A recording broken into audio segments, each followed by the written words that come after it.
can't escape. She's in your memory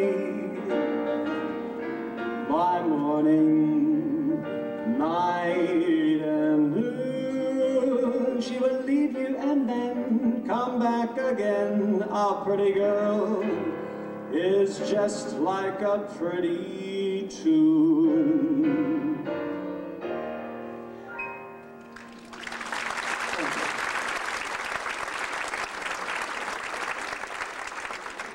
Well, let's go way back now to 1911. Way back to 1911. I bet nobody knows who was president in 1911. Taft, yes. Well, pretty good. I think already side B's doing a little better than side A. We'll see who wins the refrigerator at the end of the night. Okay, 1911, a group of Norwegians got up to the North Pole. Somebody conquered the North Pole. Some Norwegians with a team of dogs got up there. I don't know if they ever made it back. 1911, oh my goodness, that's the year they got an electric starter for the car.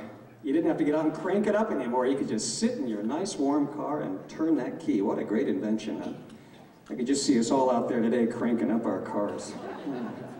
1911 was a very big year in Irving Berlin's life. He turned 21 years old, and it's the year that he started playing the piano. Now, not to confuse you here, because remember I told you he got a job as a singing waiter in a pub, and from that point, his career started evolving because he started writing songs with the fellow who played piano in the pub. And Irving was very clever with the lyrics and some melodies, and they put their talents together, took their songs over to Tin Pan Alley, and there they had quite a few successes. They were pretty well known around New York already by the time Irving was 21.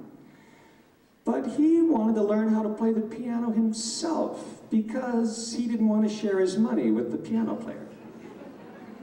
So he took some time off work and holed himself up in his apartment, took some piano lessons. He figured it couldn't be that hard.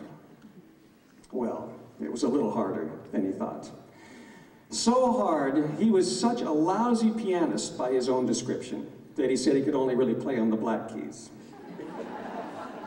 Now, he's exaggerating when he says that because there's a couple of white keys in there, put you in the key of G flat or F sharp. And I've seen this with other illiterate pianists.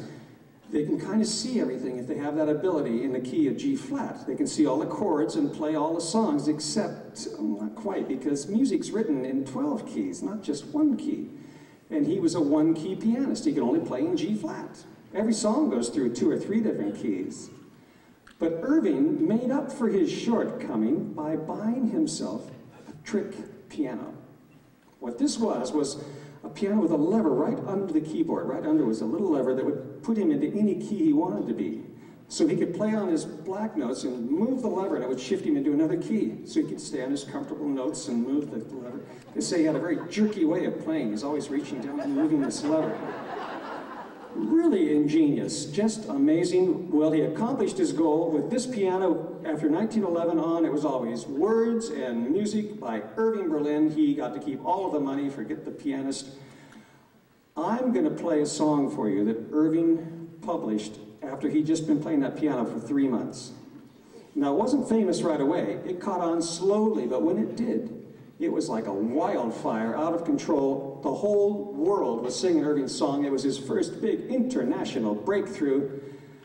This was called the Song of the Decade, and it was recorded over and over again up to the 20s and the 30s. It goes like this.